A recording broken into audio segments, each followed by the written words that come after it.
नमस्कार दोस्तों, एक बार फिर से स्वागत है आप सबका हमारे YouTube चैनल नॉलेज अड्डा में। कैसे हैं आप सब? उम्मीद है आप सब बहुत अच्छे होंगे। कल हमने पढ़ा था स्वर संधि के बारे में, स्वर संधि के प्रकार के बारे में, और स्वर संधि का हमने दीर्घ संधि पढ़ लिया था। उम्मीद है आप सबको अच्छे से समझ में आ गया होगा। अगर जो है किसी भी तरह का कोई डाउट है, कुछ समझ में नहीं आया है, तो आप हमसे पूछ सकते हैं। चलिए अब इसके बाद पढ़ते हैं स्वर संधि का दूसरा प्रकार, गुण संधि। देखिए दूसरा प्रकार क्या है? गुण संधि।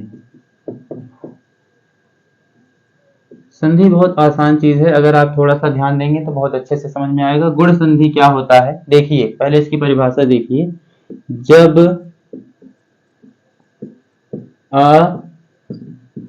आ के बाद ई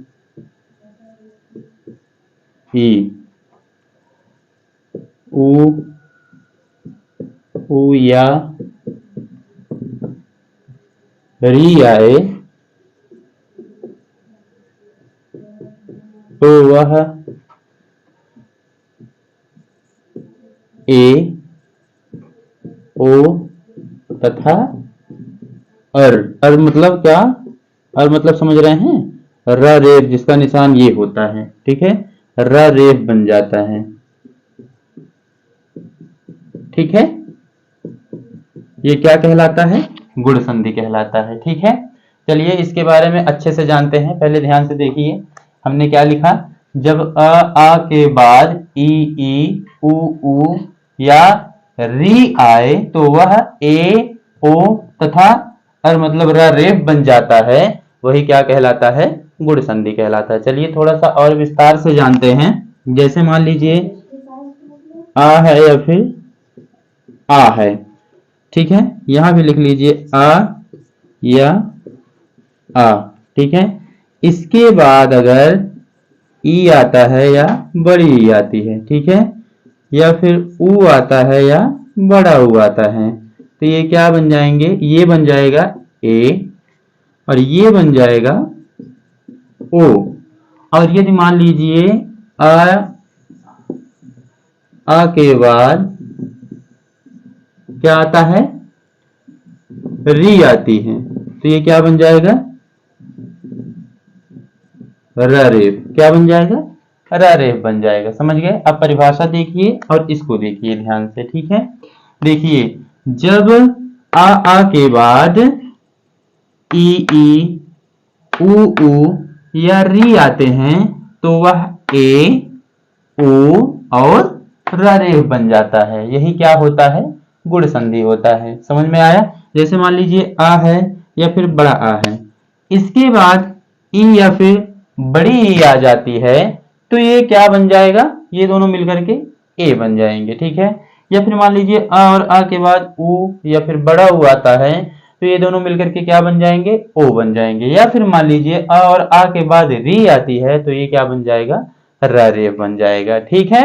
चलिए इसका एग्जाम्पल देखते हैं हम, ठीक है। चलिए अब गुण संधि का हम क्या देखते हैं? उदाहरण देखते हैं। हमने क्या कहा? जब आ के बाद ई उ या री आते हैं तो वो ए, ओ और क्या बन जाते हैं? रेफ बन जाते हैं। चलिए एग्जाम्पल देखिए कैसे। जैसे मान लीजिए यहां पर है नर धन इंद्र। क्या है? नर धर इंद्र। ये हो जाएगा तब नरेंद्र। क्या हो गया? नरेंद्र। जैसे देखिए अब र में क्या है? र से हम आ निकालते हैं, ठीक है। और यहाँ पे फिर इंद्र है, यहाँ ई है ही, है ना। ये आ और ई मिलकर के क्या बन गए? ए बन गए। क्या बन गए? ए बन गए। बहुत अच्छे से समझ में आया होगा, ठीक है। दूसरा उदाहरण देखिए। जैसे मान लीजिए परधन उपकार। परधन उपकार, ये क्या बन गया? परोपकार। क्या बना? परोपकार। इसमें से आ निकला और इसका ओ, ये मिलकर के क्या बन गए? ओ बन गए। क्या बन गया? ओ बन गया। तीसरा उदाहरण देखिए, यहीं भी देख लीजिए। जैसे मान लीजिए महा धन ऋषि, ये क्या हो गया? महर्षि। क्या हुआ? महर्षि। इसका आ निकला और इसका री हुआ, ये क्या बन गया? रेफ बन गया। यहां जाके क्या बन गया? रेफ बन गया। अच्छे से समझ में आ गया होगा। एक बार फिर से देख लीजिए परिभाषा के साथ। जब आ और आ के बाद ई, उ या फिर री आते हैं तो वो ए, ओ और रेफ बन जाते हैं। इस प्रकार की संधि क्या कहलाती है? गुण संधि कहलाती है। ठीक है, उम्मीद है आप सबको ये वीडियो बहुत अच्छे से समझ में आया होगा। जहां ना समझ में आए आप तुरंत हमसे कमेंट करके पूछ सकते हैं। हमारे चैनल को लाइक, सब्सक्राइब एवं शेयर जरूर कर दीजिए। बहुत बहुत धन्यवाद आपका। नमस्कार।